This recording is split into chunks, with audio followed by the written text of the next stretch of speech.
Hello everyone, I am Dr. Munish Kumar Bharadwaj from School of Engineering and Technology of IGNOU. So in our last lecture, we discussed about water, its quantity and quality, and its effect on properties of concrete. And then we discussed about the hydration of cement. Now, in this module, another important thing is workability. For fresh concrete, we are discussing the fresh concrete, and for fresh concrete, workability is one of the most important property. So in this discussion, we will cover workability, factors affecting the workability, and measurement of workability. There are basically 4 tests to measure the workability, but in this discussion, I'll discuss only the first 2, slump test and the compaction factor test. Rest of the tests I'll discuss in next lecture. So let us begin with the definition of the workability. So that way, after going through this discussion, you will be able to learn about what is workability, what are the factors affecting the workability. You will be learning about the measurement of workability, and in these measurement, basically we will be discussing slump test and the compaction factor test. So let us begin with the definition of workability. So simplest definition, if I begin with, is that it is the ease by which one can handle the concrete.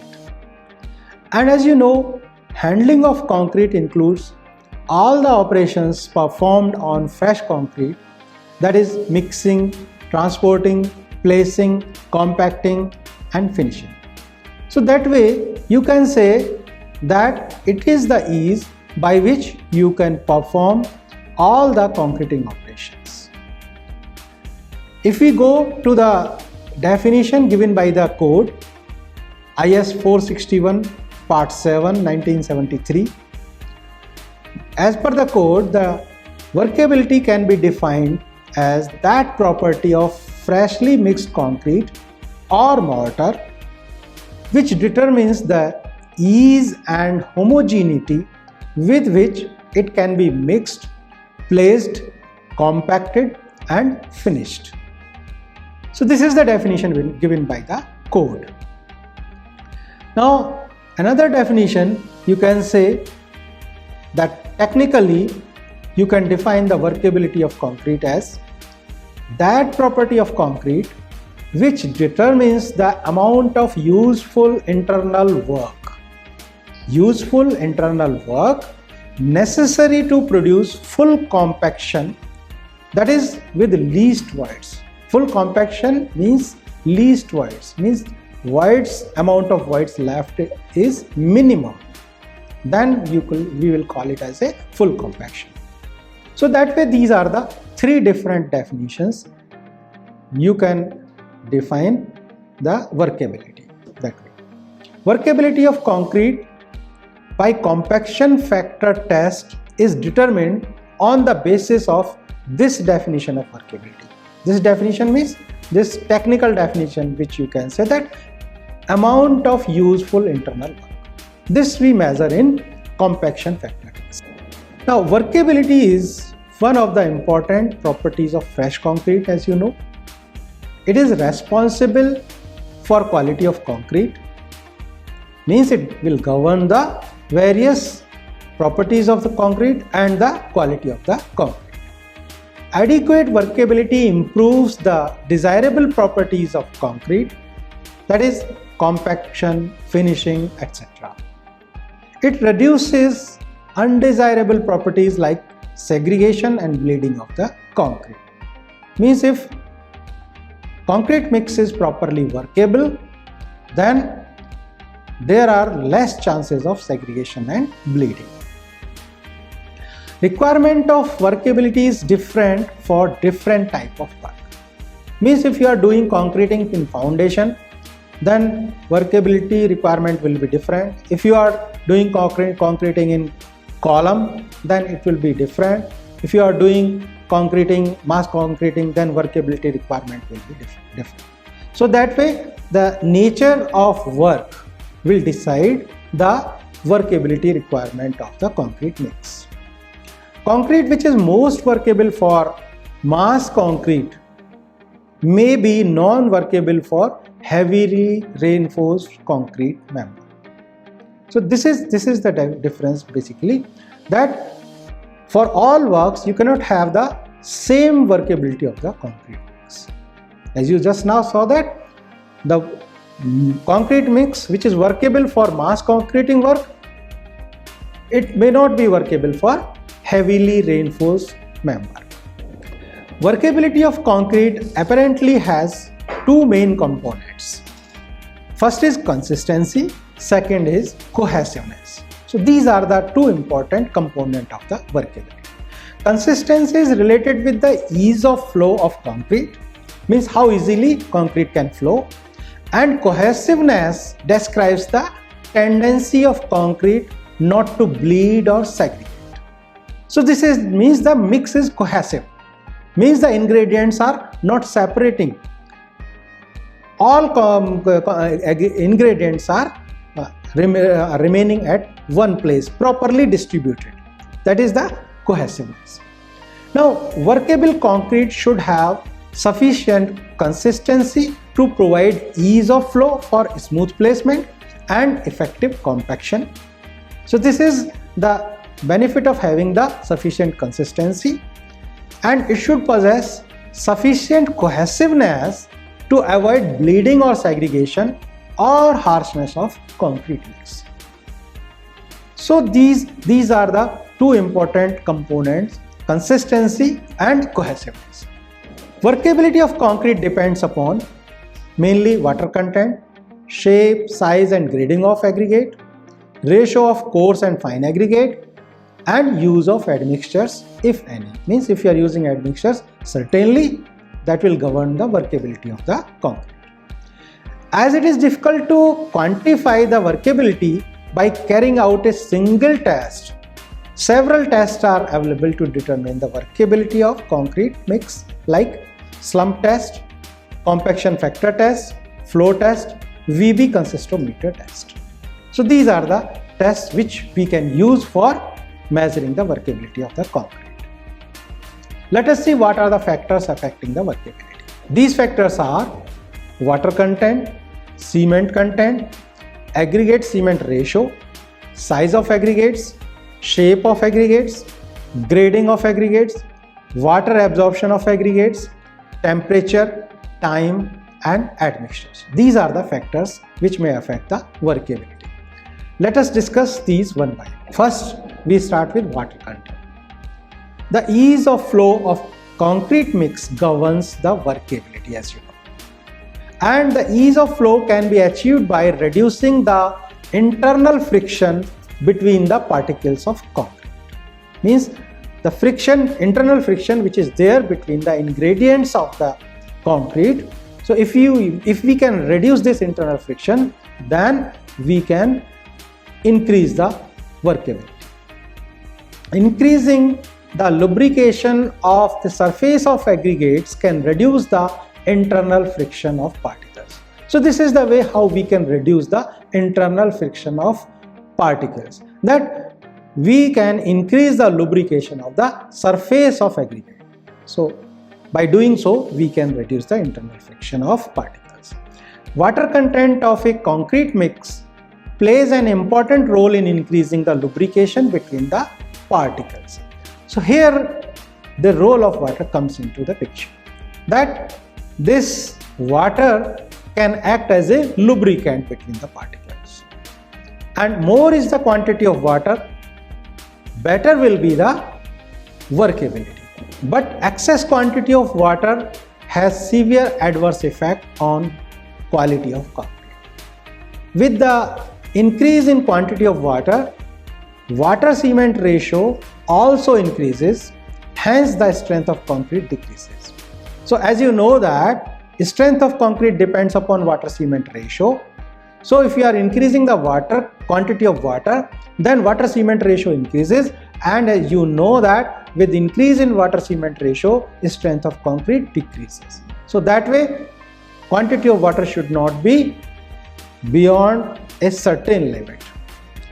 This option for increasing the workability means, which option means increasing the water content, may be used by keeping water cement ratio within the desirable limit. Means if we have to at all increase the water content, then we can do one thing, that we can keep the water cement ratio constant, means within the certain limit. And how we can do this water cement ratio within the limit? Means if you are increasing water, then increase the cement quantity also. For this, quantity of cement also has to be increased along with the quantity of water to restrict the water cement ratio within the desirable limit. Now let us see the effect of cement content on workability. At the given water content, if quantity of cement is reduced, it will lead to a harsh mix, which is less workable.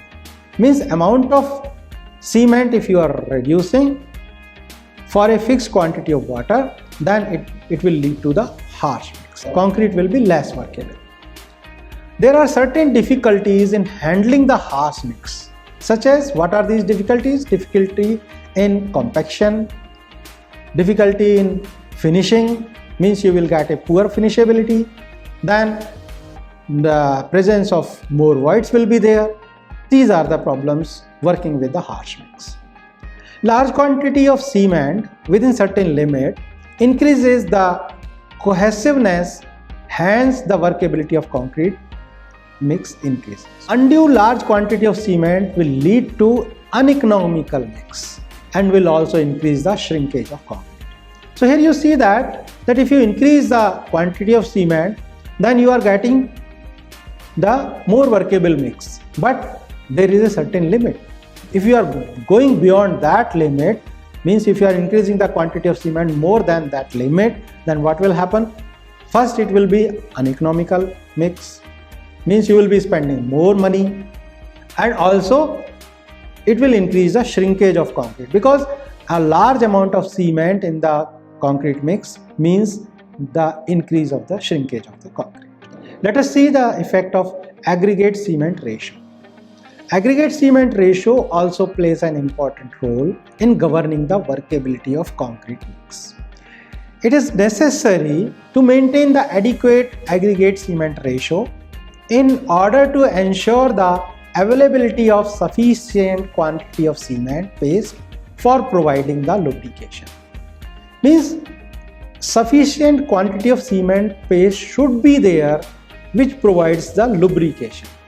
If this aggregate cement ratio is more, then sufficient quantity of cement paste will not be there for lubrication purpose of the ingredients, means basically the aggregates.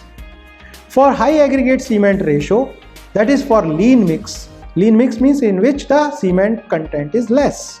For high aggregate cement ratio, the less paste will be available for lubrication, hence workability will reduce.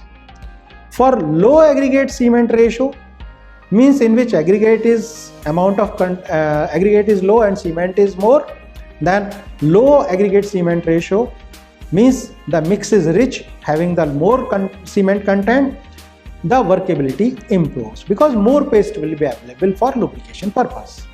Now let us see the effect of size of aggregate.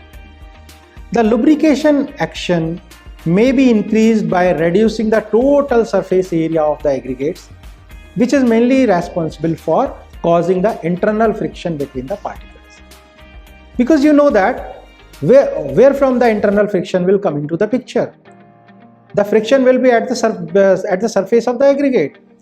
So if you can reduce the total surface of aggregate, then lubrication action may be increased. So for given volume of aggregates, larger the size of aggregate, lesser is the surface area of aggregate. You know this property, that if you are increasing the size of aggregate, then the surface area or total surface area of the aggregate will reduce, and that way the lubrication action will be increased. More water will be available for the lubrication, hence better workability will be there. So large size of aggregate provides better workability as compared to the smaller size aggregates as far as the water cement ratio and the total volume of aggregates are constant.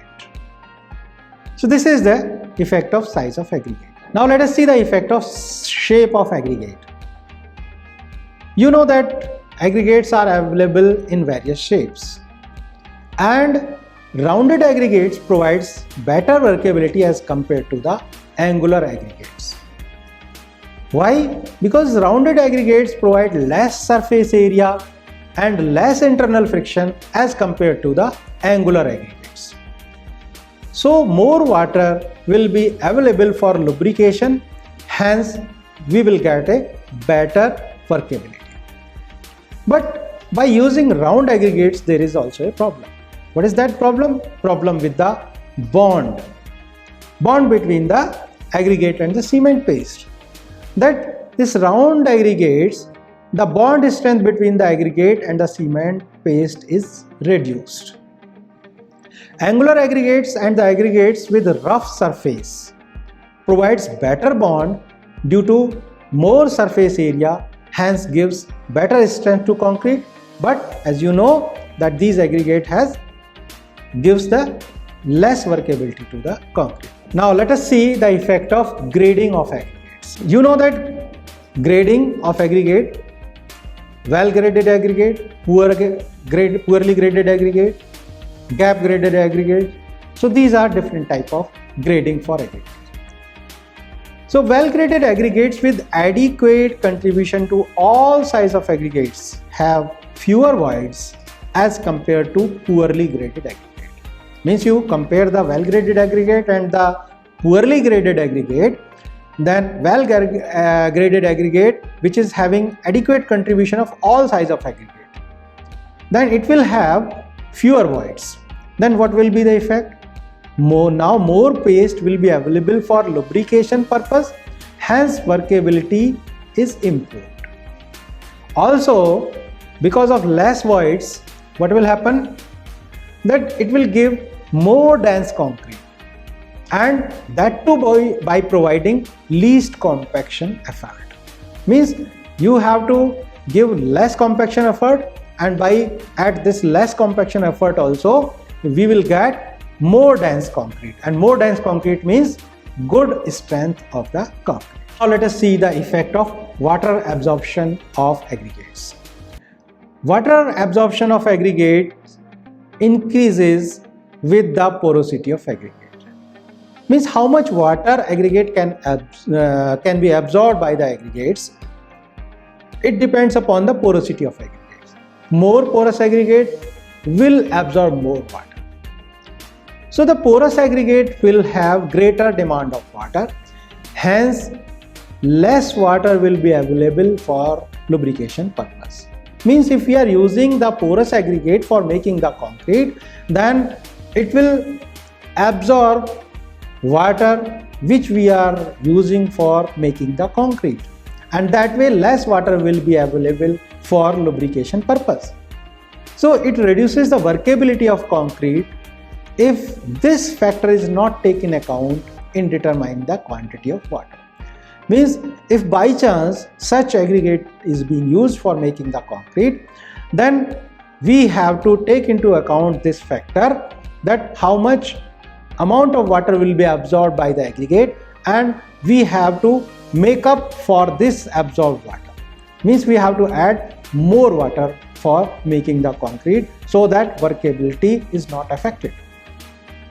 The sound and the dense aggregate give better workability as compared to porous and lightweight aggregates. So this is the effect of water absorption of aggregates. Now let us see the effect of temperature. Workability decreases with increase in temperature. Means workability will go down as the temperature increases. With the increase in temperature, what happens? Both the rate of hydration and the evaporation of water increases. Hence, the loss of moisture is high. Therefore, during hot weather concreting, it is always preferred to use some workability agents like admixtures to maintain the desired degree of workability. So this is necessary that if you are working doing the concreting in hot weather, so we have to go for some admixtures to add in the concrete so that the desired degree of workability is maintained. And admixtures we will learn in another module. Let us see the effect of time. As you know that once you have prepared the concrete, then what will happen with time? Moisture will be lost due to the evaporation. Hence, workability of concrete will decrease with time because less water will be available due to evaporation basically. So that way decrease in the workability will occur with time. Now let us see the effect of admixtures. Admixtures may be used to increase the workability of concrete. What does admixture do? Admixture reduces the internal friction between the particles. These are some compounds which gives the lubrication effect, and due to this lubrication effect, what happens? The internal friction between the particles is reduced, and because of that workability increases.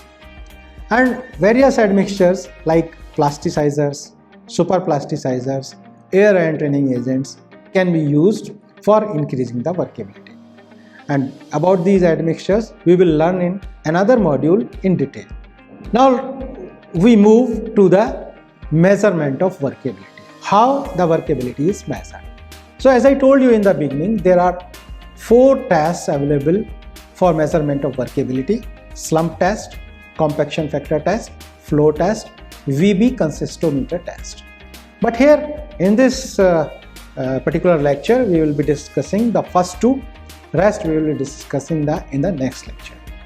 So let us begin with slump test. Slump test is the most widely used method to determine the workability of concrete mix in the lab or at site. This is a very simple test and its equipments are also very light, so you can easily transport the equipment to the field. So that way it is very popular as a field test. This test is easy to perform and requires a simple apparatus. Slump test is preferred for medium workability concrete mix, and it is not suitable for very wet or very dry concrete mix. So this is its you can say limitation, that it is best used for the medium workability concrete mix. Although it doesn't measure all the factors contributing the workability, but it is very useful on site to judge the relative variation in the quality of concrete from batch to batch. Means at site what happens that concrete is prepared in different batches. So to see or have a quality control on different batches, you can perform this test and you can easily get the relative measure of the workability or the quality of the concrete. In this test what we do basically, the metallic mold in the form of a frustum of cone of standard size is used. As you see here, it is the metallic mold and shape is frustum of cone. As you see, the top diameter is 100 mm. It is written here in centimeter, so it is 10 centimeter. Bottom diameter is 20 centimeter. Its height is 30 centimeter or 300 mm. And the thickness of that metal sheet, minimum thickness is 0.16 centimeter or 1.6 mm. So this is the mold that is used for measuring the workability in slump test. Here you see the picture of the actual mold and other things. Here you see the mold and the tamping rod, the measuring scale, brush, all these things that you see in this picture. So what we do in this test, the concrete mix is poured in the mold that you see just now in 4 layers, and each layer 1/4 of the total height of the mold. Then in each layer, the concrete is compacted with the help of tamping rod by tamping 25 times. Means each layer you will fill 1/4 of the layer, then you will use the tamping rod to tamp it 25 times to compact. After filling the mold with the compacted concrete, the top surface of the concrete is leveled by striking off the extra concrete using the trowel. You will use a trowel to strike off the extra concrete and make a level surface. Now the mold is smoothly lifted. You will lift the mold smoothly vertically upward so as to leave the self-supporting concrete mass behind.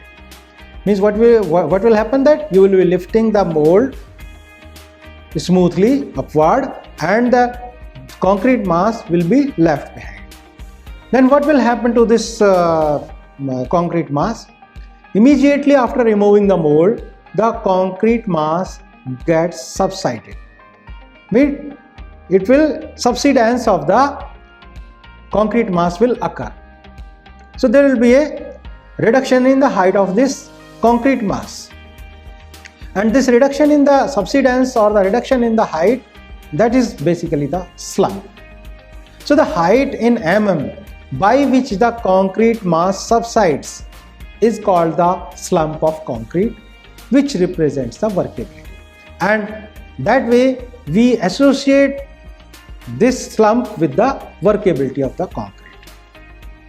So the pattern of slump may be any of the 3 forms as you see here in the figures. First picture is showing you the true slump. Means if the subsidence in this way as shown in this first figure, then it will be called as a true slump. Means we require that the subsidence should be in this way. Means bulging should be there, but there should not be shear or collapse of the concrete mass. Only the height is reducing and some bulging is occurring as you see in this picture. Second one is shear. Means shear failure of the concrete mass is occurring. One part is just sheared off. So it is called shear slump. And last one is the collapse. Means the entire concrete mass is now collapsing. So we are concerned with the first type of slump, and only the slump is measured if the subsidence is in the way which is shown in the first figure basically. Now the slump can be measured only in the case of the true slump, as I told you. In the first case, if concrete does not give true slump, what you will do? The test will be repeated with the next amount of the water cement ratio. Now more is the slump, better is the workability of concrete mix. So this is the relative measure. Means more slump means more subsidence, means more workability. Shear slump indicates that the mix is not properly cohesive and has a tendency to segregate. Because of this, the shear occurs.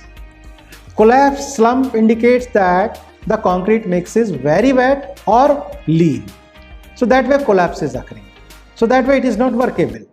So you can say that the concrete mix which is showing the shear slump or the collapse, these two are not the workable concrete mix. So we have to have the true slump to get a workable concrete mix.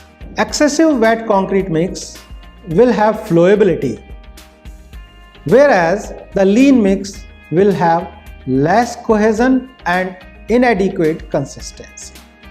So these are the properties that if the wet is excessive mix or the mix is lean mix. So these property will be shown by such type of mixes. By observing the slumps of different batches of concrete mix, you can judge the variation in proportion of ingredients from batch to batch. Means now here, if slump is different from one batch to another batch, so it means it is giving an indication that there is a change in the variation of the proportion of the ingredients. means the amount of ingredients is changed, otherwise the slump will not change.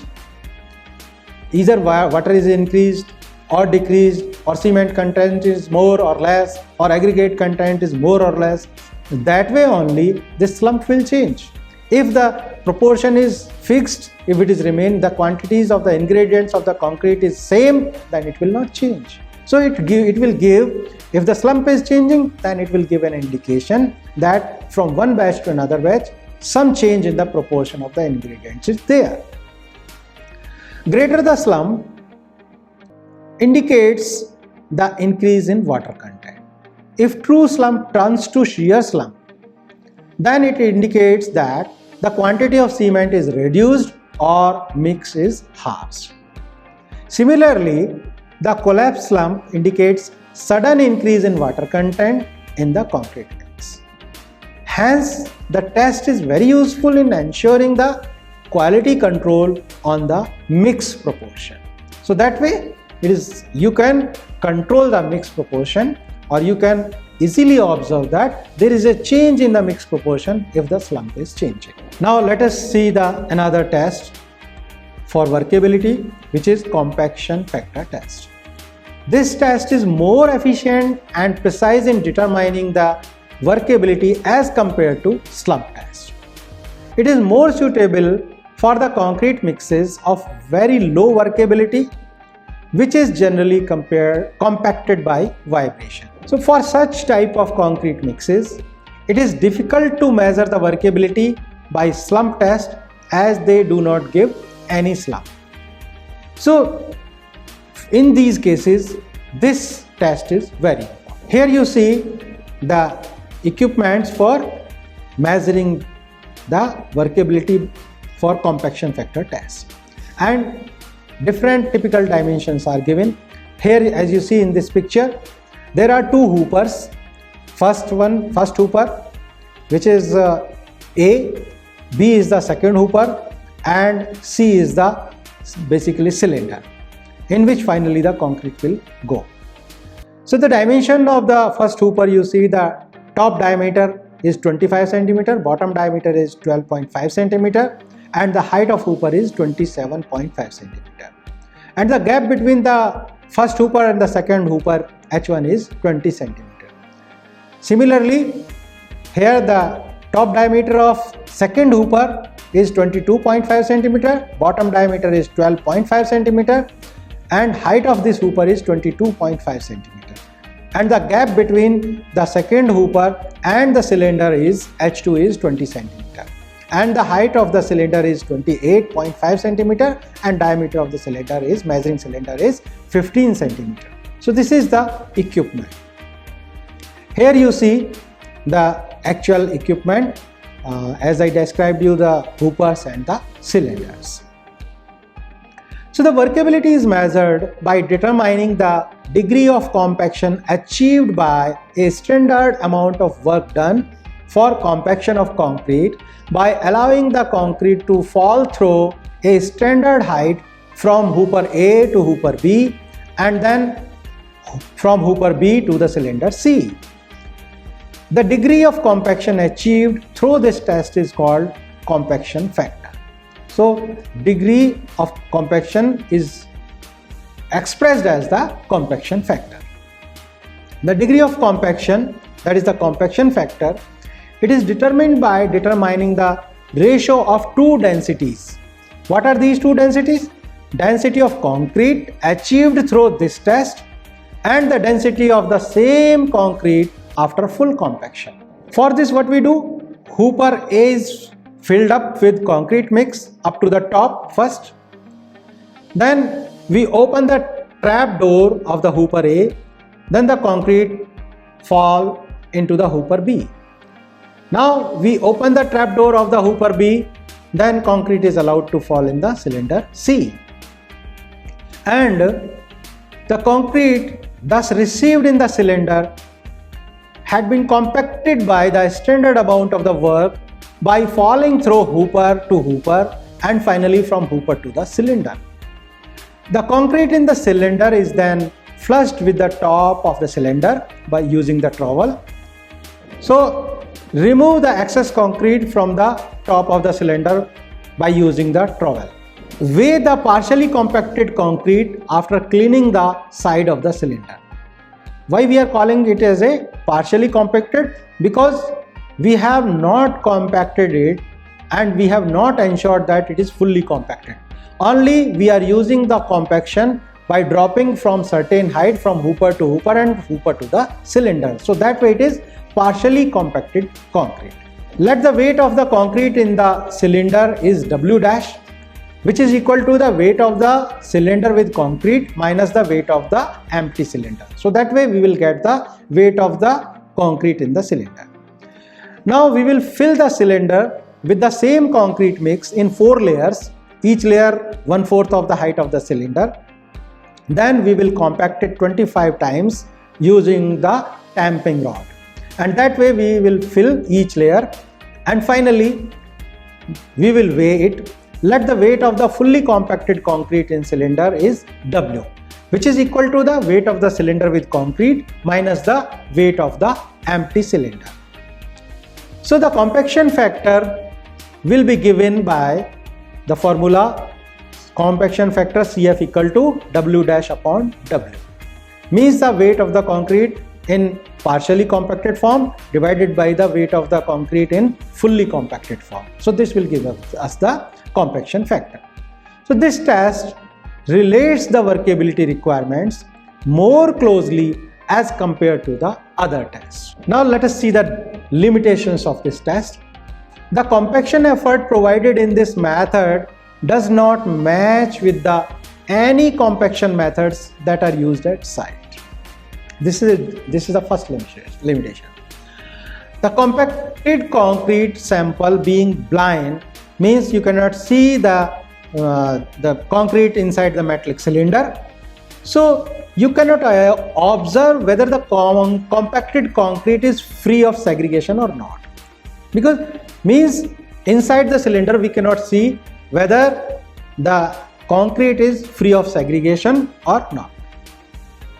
The compacting effort used in this method is such that for harsh mix, the degree of compaction achieved in the test is always less than the actual degree of compaction, which could be achieved at site by using conventional compaction methods. So these are the limitations of this test. So that way we discussed the workability and different methods of measurement of workability. In next lecture we will discuss the remaining tests on the workability and different workability requirements for different conditions, and also we will discuss the 2 properties which we generally call as the undesirable properties of the fresh concrete. What are these? Segregation and bleeding. Thank you for watching.